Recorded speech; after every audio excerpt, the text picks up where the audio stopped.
Hello guys, last video में हम लोगों ने ट्रिग्नोमेट्री की टेबल बन दी थी और उस टेबल में मैंने कहा था आपको वैल्यूज याद करनी और उस वैल्यू से रिलेटेड जो है ट्रिग्नोमेट्री की टेबल से रिलेटेड ही क्वेश्चन जो है अब हमारे एक्सरसाइज की 8.2 में है और हम लोग आज इसी एक्सरसाइज को करेंगे। आप देखिए 8.2 का फर्स्ट क्वेश्चन है। इसका मैंने एक पार्ट जो है सेकंड पार्ट लिया हुआ है, किस टाइप से वैल्यू पुटअप करनी है और उसी बेस पर और भी क्वेश्चंस हमारे किए जाएंगे। मैंने ये क्वेश्चन लिख रखा है और देखो आप किस टाइप से मैं वैल्यू पुट कर रहा हूं और ये वैल्यू लगाने के बाद सीधे सीधे हमें रिजल्ट मिल जाएगा। ठीक है, मैंने वैल्यू पुटअप कर दी 1045 की 1 और ये अब यहां से 2 1 का स्क्वायर 1 होता है हमारा, 1 का स्क्वायर 1 है हमारा, प्लस यहाँ √3 का स्क्वायर 3 और ये 4 माइनस के 3/4 ये और ये कैंसिल हो गया और यहाँ हमारा रिजल्ट जो आया वो 2 आ गया। अब हम लोग देखो अपना सेकंड क्वेश्चन लिखते हैं। अब हम लोग देखो मैंने फर्स्ट का सेकंड पार्ट किया, इसी तरह फोर्थ पार्ट है, थोड़ा सा लेंथी जरूर है लेकिन इजी है, कोई दिक्कत नहीं होगी। मैं ऐसे सॉल्व कर रहा हूं आपका। ये देखो इसकी वैल्यू लगा दी मैंने, इसकी वैल्यू 1 हो गई, इसकी वैल्यू कितनी होगी sin 60 जो है हमारा √3/2 होता है तो 2/√3 यानी जस्ट अपोजिट इसका। ठीक है, अब यहाँ sec 30 यानी cos 30 का मतलब होता है √3/2 प्लस cos 60 की वैल्यू 1/2 हो जाती है और प्लस cot की वैल्यू 45 की इतनी हो जाती है। अब यहाँ से हमने एलसीएम लिया, हमारा आया 2√3, यहाँ से एलसीएम लेने के बाद हमारा यहाँ तो आएगा √3 प्लस यहाँ से हमारा 2√3 और माइनस यहां से ये कैंसिल होने के बाद 4 आ गया हमारा।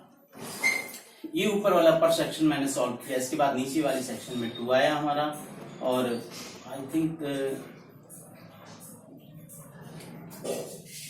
sec 30 जो होता है हमारा वो होता है 2/√3 और यहाँ मैंने क्या किया 2√3 हमारा एलसीएम आ जाएगा और ये कैंसिल होने के बाद यहाँ बेटा कितना होगा 4 प्लस का √3 प्लस का 2√3। इस टाइप से हमने ये सॉल्व किया। ये और ये जो है दोनों के डिनोमिनेटर कैंसिल हो जाएंगे, यहाँ से 1√3 ये है 2 यानी 3√3 ये हो गया हमारा -4 अपॉन में देखो आप कितना आएगा 2√3 यानी 3√3 और +4।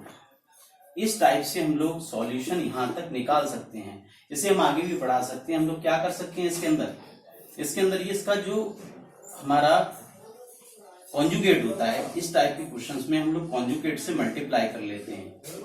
ठीक है, 3√3 + 4 और यहां से 3√3 -4 और 3√3 + 4 यानी इसके अपोजिट वाले से हम लोग क्या करेंगे ऊपर नीचे मल्टीप्लाई कर लेंगे। इसके बाद मैंने देखो क्या किया, ये तो हो परफेक्ट स्क्वायर हो जाएगा, ये परफेक्ट स्क्वायर और यहाँ हमारा 1 टाइम सम हो रहा है 1 साइड यानी 3√3 इसका स्क्वायर किया और मैंने 4 का स्क्वायर कर दिया। अब यहाँ से सिंप्लीफाई करने के बाद देखो आप 9 × 3 यानी a² प्लस b² माइनस का 24√3। अब इसके बाद हम लोगों ने नीचे क्या किया है 9 × 3 -60 यहां से 27 + 16 -423 अपॉन यहां से 27 - 16 यहां से हमारा कितना बच रहा है। अब देखो यहां इन दोनों का सम किया मैंने, कितना आया 43 -243 और यहाँ 27 माइनस यहां से हमारा कितना बचेगा 11। तो ये रिजल्ट आ गया हमारा इस वाले क्वेश्चन का। अब हम अपने नेक्स्ट क्वेश्चन की ओर चलते हैं। ठीक है, अब हम लोग क्वेश्चन नंबर 2 जहां पर हमारा मल्टीपल चॉइस क्वेश्चन है लेकिन हम लोग सॉल्व करके तो निकालेंगे वरना प्रॉब्लम होगी। हमने इसका एक पार्ट ले लिया है, बाकी जो है आप टेबल से देख सकते हो बहुत सिंपल है कि sin 60 की वैल्यू या tan 45 की वैल्यू वो आराम से इजी देख लो। इसको मैं सॉल्व करके दिखाता हूँ। इसी टाइप के और पार्ट हैं जो आप इजीली सॉल्व कर सकते हो। मैंने क्या किया, ये इसका फर्स्ट पार्ट लिया है और यहाँ 2 इसकी वैल्यू हमारी 1/√3 हो जाएगी और 1 + 1/√3 का स्क्वायर यानी 2/√3 और इसे हम सिंप्लीफाई करें तो 1/3।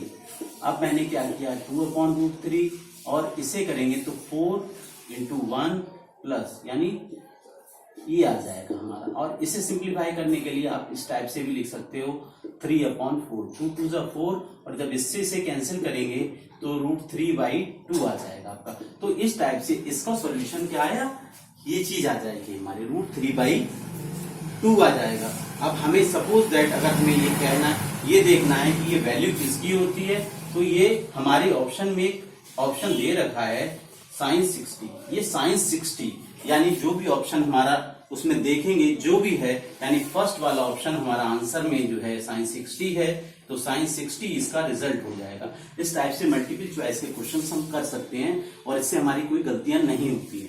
ओके, अब नेक्स्ट क्वेश्चन की तरफ हम चलते हैं जो अच्छा है और इंपॉर्टेंट क्वेश्चन भी है इस एक्सरसाइज का। अब हम लोग नेक्स्ट क्वेश्चन जो हमारा थर्ड है उसकी तरफ बढ़ेंगे। ये अच्छा है और इंपॉर्टेंट क्वेश्चन है।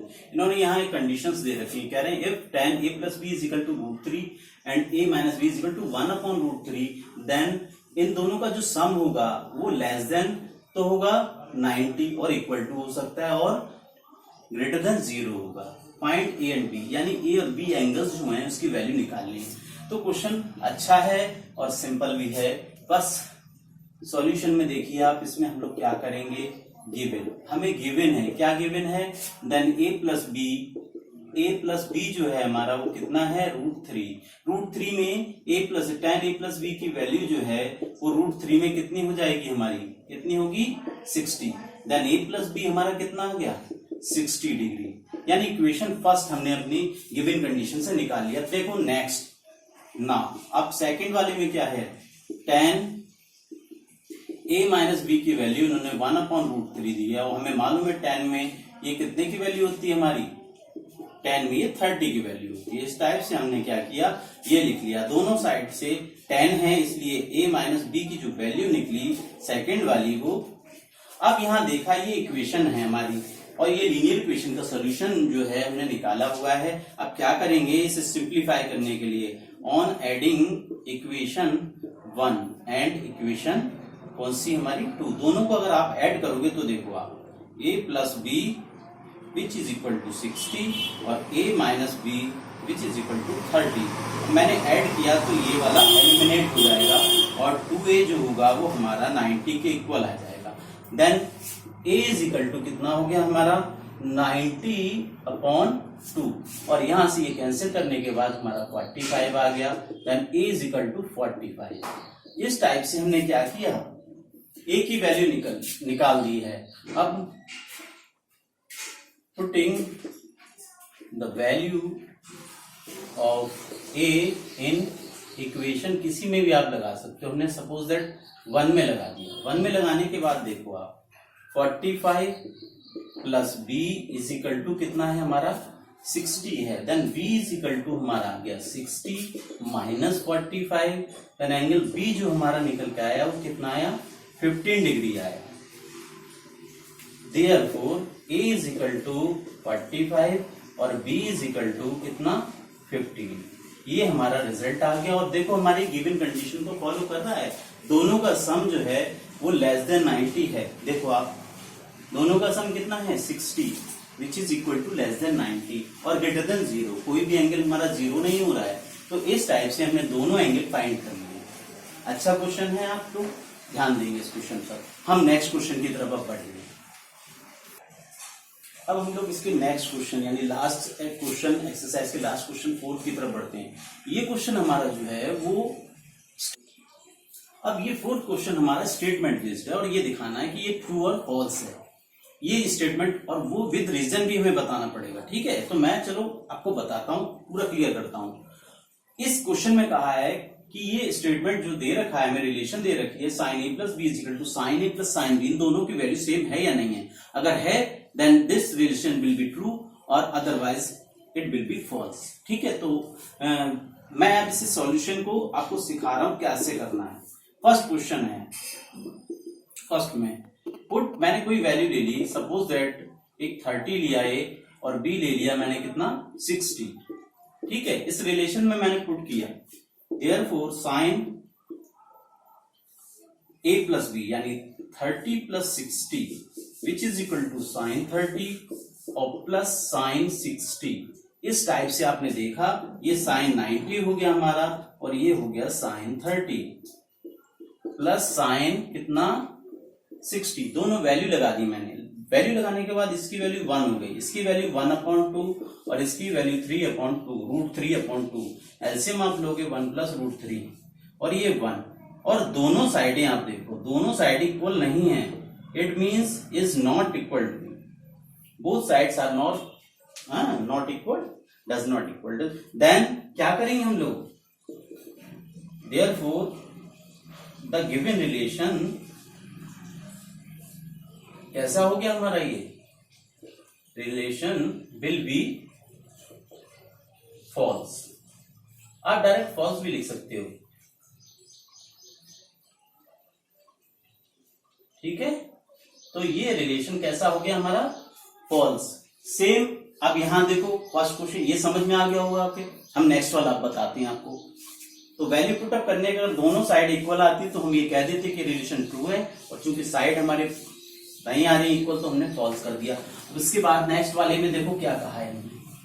नेक्स्ट वाले जो रिलेशन है उसमें उन्होंने पूछा है कि the value of sine theta increases as theta is increases, यानी थीटा की वैल्यू जैसे जैसे इंक्रीज करेगी, क्या साइन थीटा की वैल्यू भी इंक्रीज करती है? तो हमने कहा ठीक है, मैं बताता हूं आपको, ठीक, वी नो दैट। अब मैं ऐसा करता हूं, थीटा की वैल्यूज पुटअप करता हूं। साइन 0 मीन्स 0, साइन अगर मैं 30 पुट करूंगा तो 1/2, साइन अगर मैं 60 पुट करूंगा देन 1/16 ना 45 आप लिख लो, कितना होता है 1/√2। ऐसे ही साइन 60 पुट करूंगा तो आपका कितना आएगा √3/2, और साइन 90 मैंने पुट किया तो कितना आ गया 1। वैल्यू जैसे जैसे इंक्रीज कर रही, देयरफॉर